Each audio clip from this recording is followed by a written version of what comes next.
축복합니다. 네, 우리 제목이 있습니다. 같이 읽겠습니다. 사랑하셔서 살려주시는 주님. 아멘. 제목 잡는 게 얼마나 어려운 줄 아십니까? 오늘 우리 부활주일 아침 맞이했는데요. 오늘은 유대 절기상 초실절이라는 날이에요. 유일한 새벽 예배가, 새벽 절기가 있는 날이라 그랬죠. 보리를 처음 추수해서 새벽에 하나님 앞에 드리는 날이었는데요. 그날, 그 시간에 성전에선 초실절 예배를 드리고, 그리고 무덤에선 예수님이 부활의 첫 열매가 돼서 우리가 그분이 부활의 첫 열매 되고 우리도 그해부터 영생을 얻게 되는 놀라운 날을 기념하는 날이 오늘이에요. 근데 예수님이 부활하셔서 이제 부활하셨는데 이 부활 소식을 들었음에도 불구하고 사람들이 믿지를 못해요. 이 엠마오로 가는 두 사람, 이 사람은 사실은 부부예요. 성경에 오늘 본문에 글로바라라는 사람이 18절에 나오거든요. 근데 글로바라는 이름이 나오고 한 사람은 누군지 모르는데요. 요한복음 19장을 보면 그 예수님이 십자가에 달리실 때 그 앞에 있었던 여인들 얘기를 하는데 그때 글로바의 아내 마리아도 있었다 그래요. 글로바의 아내 마리아도 그 장소에 있었고 글로바도 있었는데 예수님 부활하신 거 듣고도 실망해서 내려갈 때 여보 당신은 있으시오 난 내려가겠소 이러진 않았겠죠. 같이 가셨겠죠. 그래서 부부예요. 이 부부가 예수님을 추종하고 그분에 대한 기대가 있었어요. 근데 기대가 있었는데 실망으로 바뀌었죠. 왜냐하면 예수님 이번에 6월절에 예수님이 세상을 뒤집어 엎을 줄 알았어요. 로마를 다 몰아내고 이스라엘의 나라, 하나님의 나라를 세울 줄 알았는데 세우기는커녕 십자가 못 박혀 죽는 정말 말도 안 되는 사건이 벌어진 거죠.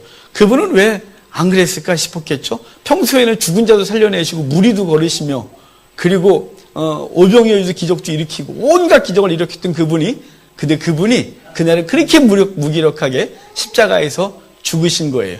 그들이 기대했던 걸 이루지 않은 것이죠. 그런데 이제 그들이 그 실망감으로 부활한 날 내려가고 있는 거예요.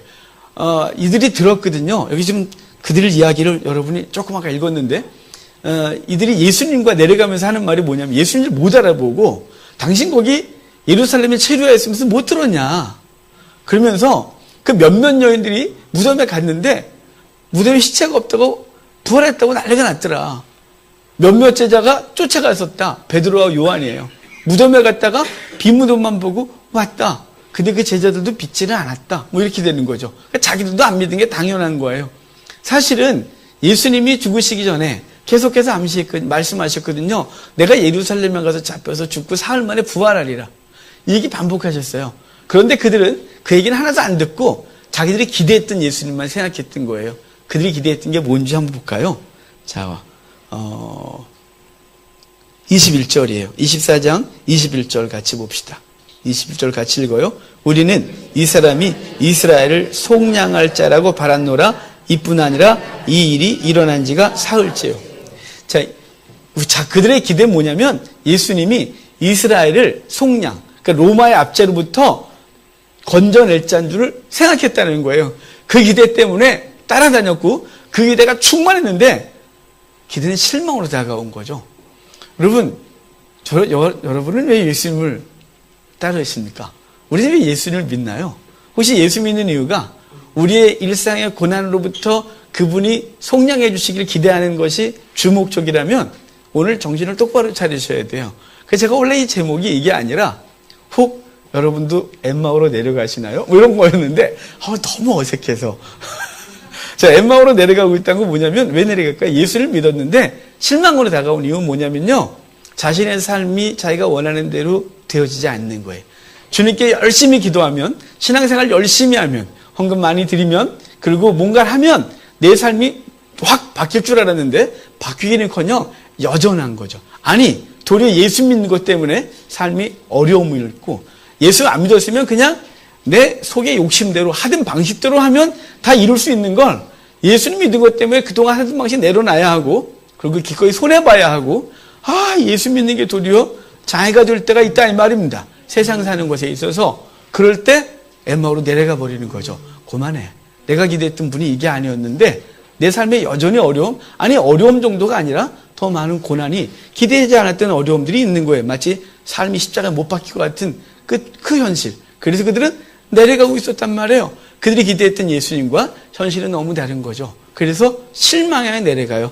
그 앞에 보면 그 17절 여러분 눈으로 보면 그들이 얼굴에 슬픈 빛을 띠고 내려갔대요. 슬펐대요. 기대가 절망으로 바뀌었기 때문에 그래요. 사실은 일상이 바뀐 게 하나도 없어요. 글로바 그의 아내의 삶이 바뀐 게 없어요. 그의 기대가 없어졌던 거죠. 그의 기대는 예수님이 이스라엘을 그 로마로부터 속량하여 독립국가, 좀 강력한 나라 만들 줄 알았는데 그래서 추구했는데 그게 아니다 이 말이죠. 그럼에도 불구하고 그는 그 기대가 실망으로 다가오면서 슬픈 빛을 띠고 집으로 내려가고 있었어요. 이 엠마오라는 동네가 예루살렘에서 한 11km 정도 아래로 내려가면 있는 동네예요. 그러니까 빨리 걸으면 2시간이면 가는 정도예요. 온천이라는 동네인데요. 이 엠마오가 온천이라는 뜻이에요. 그러니까 아마 온천이 있으면 좋은 동네였던 것 같은데 그곳으로 내려가고 있었어요. 근데 슬픈 빛을 띠고 예수님이 그들 여기서 가시는데 눈이 가려져서 모르는 거예요. 진짜 신기하죠? 저희가 되게 궁금해요. 되게 진짜 궁금해요. 왜 못 알아봤지?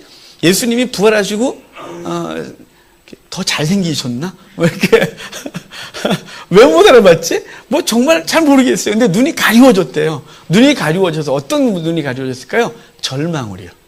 기대가 절망으로 바뀌면서 예수님을 못 보고 있는 거예요. 우리가요 일상을 살면서 현실에 너무 절망을 하면 우리와 함께 하신 예수님이 안 보여요. 마치 도단성을 둘러싸고 있었던 아람 군대가 도단성을 둘러싸니까 그 도단 안에 있었던 엘리사의 제자는 두려워 떨었던 것 같고 엘리사는 하나님의 군대를 보면서 담대했던 것 같아요. 눈이 어두워지니까 그 하나님을 못 보는 거죠. 현실의 절망은 예수 그리스도를 못 만나게 해요. 때로 그래서 현실의 절망은요, 주님이 계시니 안 계시니까지 질문하는 이상한 일까지 벌어지는 거예요. 우리 모두가 그래요. 우리 모두가. 목사님 저한테 묻지 마세요. 저는 거의 안 그러거든요. 근데 저 본성 속에 절망이란 게 있으면요, 갑자기 막 까부러져요. 겉으로는 할렐루야 막, 근데 저 속에선 저도 모르는 그 침체되어 있는, 제가 이렇게 힘을 내고 싶은데 힘이 안 나는, 올해 그래도 제가 목사인데 계시니 안 계시니 하겠어요? 그 정도 신앙은 아니에요. 제가 하나님 계신 거에 대한 질문은 안 하지만 그 힘들어서 낙담하여 절망하고는 우리 속에 있어요. 근데 이게 눈이 가리워지면 함께 하신 예수님을 못 보는 거예요. 우리와 함께 하신 하나님이 안 보이는 거예요. 지금 엠마오로 가는 제자들 옆에 주님이 계속 걸어가시는데 그분이 안 보이고 절망만 보이는 거예요. 그래서 낯이 슬픔으로 가득하고, 그리고 당신 예루살렘에 있었다면서 그것도 몰라? 이러고 있는 거죠. 그분이 십자가에 달렸다 부활하셨는데 그분 얘기를 하면서 막 이상한 소리를 하고 앉아 있는 거예요. 그러고서 내려가다가 주님께서 그 제자들, 그들에게 그들의 믿음을 책망하면서 모세와 선지자의 글, 그리고 당신에 대한 이야기를 막 해줘요. 그러니까 창세기부터 해서 나에 대해서 어떻게 예고했는지, 예수님을 어떻게 예고했는지, 그분이 우리를 위해서 어떻게 오셨으며, 그분은 왜 죽으셔야 됐으며, 그분이 속죄 죄물로 죽으셔야 되고, 그 죽음을 통하여 그 백성들은 구원을 받고, 유월절 어린 양은 무엇이며, 이런 얘기 막 했겠죠? 선지자들이 그 베들레헴에서 메시아가 태어날 거라고 얘기를 했고, 그분은 죽었다가 부활하실 거도 얘기를 하고, 온갖 얘기 했겠죠? 근데 그들이 이 얘기를 들으면서 가슴이 뜨거워졌대요. 가슴이 뜨거워졌는데 거기까지인 거예요. 가슴이 뜨거워졌고, 이제 그렇게 얘기하는 동안 엠마오에 다 와요. 그래서 엠마오에 도착해서 그 부부가 집에 들어가는데 예수님이 더 가시려고 했대요. 사실 갈 생각 없으셨거든요. 자, 한번 볼까요? 자, 29절 봐요. 28절, 29절. 같이 읽겠습니다. 그들이 가는 마을에 가까이 가매 예수는 더 가려하는 것 같이 하시니 그들이 강권하여 이르되 우리와 함께 유하사이다. 때가 저물어 가고 날이 이미 기울었나이다 하니 이에 그들과 함께 유하러 들어가시니라. 자, 지금 예수님이 가려고 하니까 우리 집에 들어가 쉬다 가시라고, 해가 진다고 그래서 집에 들어가셨어요. 지금 예수님은 엠마오로 가던 그 제자들을 그냥 설득하고 아유, 이 믿음 없는 것들 같으니 이게 안 하시고 그들의 집으로 들어가시는 거예요. 들어가셔서 한 식탁에 앉으세요. 근데 이상한 사건이 벌어집니다. 여기서. 자, 30절 같이 읽어요. 그들과 함께 음식 잡수실 때 떡을 가지사 축사하시고 떼어 그들에게 주시니, 여러분 이거 언제 있었던 장면이냐면 예수님이 잡히시기 전날 밤에 만찬, 최후의 만찬 하실 때 그 떡을 떼어 제자들에게 주시면서 이걸 받아 먹으라, 이는 내가 너희를 위하여 주는 내 살라고 하셔서 그 떡을 이렇게 뜯어서 찍어 주셨단 말이에요. 그 장면을 다시 연출하시는 거예요. 근데 사실은 이게 주객이 전도된 거예요. 원래 지금 예수님은 손님으로 왔고 이 글로반 자기 집에 손님을 청한 거예요. 그러면 주례상 주인이 이렇게 뜯어서 드시지요. 그래야 되는 거잖아요. 근데 거꾸로 지금 식탁을 차려놓으니까 주님이 마치 당신 집에 손님이 온 것처럼 뜯어서 주시면서 받아 먹으라 라고 하고 줬단 말이에요. 자, 지금 요 글로바 입장에서는 초회 만찬과 그리고 오면서 예수님께서 하신 많은 말씀 들으면서 그렇구나 라고 가슴이 뜨거워진 정도까지만 끝났는데, 예수님이 다시 초회 만찬에 했었던 이 행위를 당신이 뜯어주라 했더니 잠깐 좀 줘봐요. 그런데 이렇게 뜯어주셨겠죠? 그래서 축사하시고 주시니 그걸 받아 먹으니까 그들이 바뀐 게 있어요. 31절 같이 보겠습니다. 그들의 눈이 밝아져 그인 줄 알아보더니 예수는 그들에게 보이지 아니하는지라. 자, 지금 그가 받아 먹고 눈이 딱 떠져요. 16절에는 예수님과 함께 있었는데 그들이 눈이 어두워져서 예수님을 알아보지 못했다 그랬거든요. 그래서 그 11km를 내려가는 그 기간 동안, 2-3시간 동안 말하면서도 누군지도 모르고 갔는데, 자기 집에 초청해놓고 식탁에 앉았는데도 누군지도 몰랐는데, 그런데 예수님이 빵을 뜯어 이제 빵을 축사하시고 떼어 주시고 받아 먹으라고 먹었는데, 그러고 나니까 눈이 밝아져 예수님인 줄 알아본 거예요. 그러고서 그러니까 없어졌어요. 그 시공간을 초월하시는 주님이 부활하신 이후에 좀 이따가 이제 오늘 안 보겠지만 보면 그 마가의 다락방에 예수님이 문으로 들어가지 않고 벽으로 쑥 들어가시는 장면이 있어요. 시공간을 초월하시는데요. 그러니까 이렇게 되고 나서 그들이 길에서 예수님께서 성경을 풀어주실 때 그 느낌 알고 가슴이 뜨겁지 않았어? 그렇지. 그러고 나서 그분이야. 그리고 다시 예루살렘에 가서 제자들을 만나 우리가 주님과 만났다라고 하고, 그 다음 장면 보면 주님께서 그 방으로 쑥 들어오셔서 그들에게 평안하냐 이런 장면이 나와요. 오늘 이 엠마오로 내려갔던 그 제자들의 이야기를 우리가 보고 있는데요. 사실은 우리의 기대가 잘못된 기대일 때 절망으로 다가오는 거예요. 예수님은 우리에게 왜 오셨냐면, 주님은 오신 목적도 그렇고 제자들과 만나서 대화할 때도 끊임없이 뭐였냐면 영혼의 구원이었어요. 나는 하나님의 아들이다. 내가 너의 영혼을 구원할 자라고 계속 그러셨어요. 그런데 제자들이 끊임없이 현실만 쫓아다닌 거예요. 현실의 회복만요. 그래서 그분이 정권을 차지하면 좌편 우편 내려올 때 그거가 따졌고, 우리 이들도 예수님께서 십자가를 죽으시는 순간 그 죽으시고 부활했다는 얘기를 들었음에도 불구하고 아침에 그 여인들이 무덤에 갔다가 막 뛰어오면서 예수님이 부활하셨다고, 그런데 제자들이 갔다 오더니 진짜 무덤에 없더라고. 그래서 제자들이 믿지 않았대요. 뒤에 보면 안 믿었지만 그걸 보면서 그들은 예수님이 부활하셨다는 걸 믿음에도 불구하고 전혀 그분에 대한 기대가 없던 건, 그 이미 3일 전에 십자가에서 예수님 죽으시면서 그들의 기대가 완전히 꺾였기 때문에 그래요. 그들이 기대했던 것들이 끝난 거예요. 여러분, 예수님을 통해 무엇을 기대하세요? 예수 믿으면서 기대하는 게 뭐예요? 그럼 예수 믿으면서 이 땅의 회복을 너무 기대하지 마세요. 그분이 아무것도 안 해준다는 거 아니니까 오해하지 마세요. 그분은 우리의 삶을 구체적으로 알고 계시고 우리의 삶 속에서 도움을 주세요. 하지만 목적이 그게 아니에요. 주님은 이 땅에 오셔서 그 죽은 자를 살리시고 또 오병의 기적을 일으키시고 눈 먼저 뜨게 하시고 앉은 뱅을 일으키시고, 그 모든 그 기적의 목적이 뭐였냐면 그 자체가 아니라 그걸 통해 당신 누군지를 알려주고 싶었는데, 이 인간들은 주님을 알고 싶은 게 아니라 내 삶 가운데 문제 해결이 1순위고 그것으로 끝인 거예요. 더 이상 아무 기대 없는 거예요. 거꾸로 내 삶의 문제가 예수를 믿고 잘 섬기는데도 불구하고 어려워지면 이렇게 묻는 거예요. 그분 맞아? 하나님 맞아? 실망스러워. 그래서 얼굴에 슬픈 빛을 띠고 교회를 떠나 세상으로 나아가는 거예요. 그냥 절망 가운데 있는 거죠. 저 여러분들이 제발 그러지 않기를 바라요. 우리의 신앙의 목적은 이 땅이 아니에요. 이 땅의 회복이라면 정말 슬픈 거예요. 그거야말로 슬픈 거예요. 이 땅의 회복에 대해 얼마나 되겠어요? 저 요새 너무 당스러운 사건이 있었어요. 국민의료보험단인가? 거기서 뭐가 날아오는데 치매 검사 받으라고 자꾸 저는 우리 권사님 권사님 받으라고 오는 줄 알았어요. 그게 아니라 만 50이 넘으면 오나 봐요. 그러니까 치매 검사 이거 보면서 뭐지 이거? 그래서 이제 이럴 나이가 된 거야? 그랬더니 또 아침에 김 집사님 얘기를 하는데 그저께 통영에서 온 사람은 1시간 동안 얘기를 했는데 누구하고 얘기했는지 지금도 기억이 안 나는데요. 그래서 검사 가봐요. 그랬어요. 우리 동갑이 우리가 셋이 있거든요. 불안한 나이예요. 그러니까 중요한 건 뭐냐면 여러분 이 땅의 회복이요? 저 벌써 치매 검사하래요. 기껏 60, 70 넘으면 이제 우리 육체가 무슨 힘을 발휘할 수 있겠어요? 운동 며칠 안 하면 다리가 우덜거리고 계단 오르다가 무릎이 시큰거리고 이미 끝난 거예요. 아니 여기서 또 회복되면 뭐 대단한 걸 회복하겠다고 이 땅에 계속 마음을 두는 거예요. 그러니까 실망하는 거죠. 이 땅의 것은 영원한 것이 하나도 없기 때문에 그래요.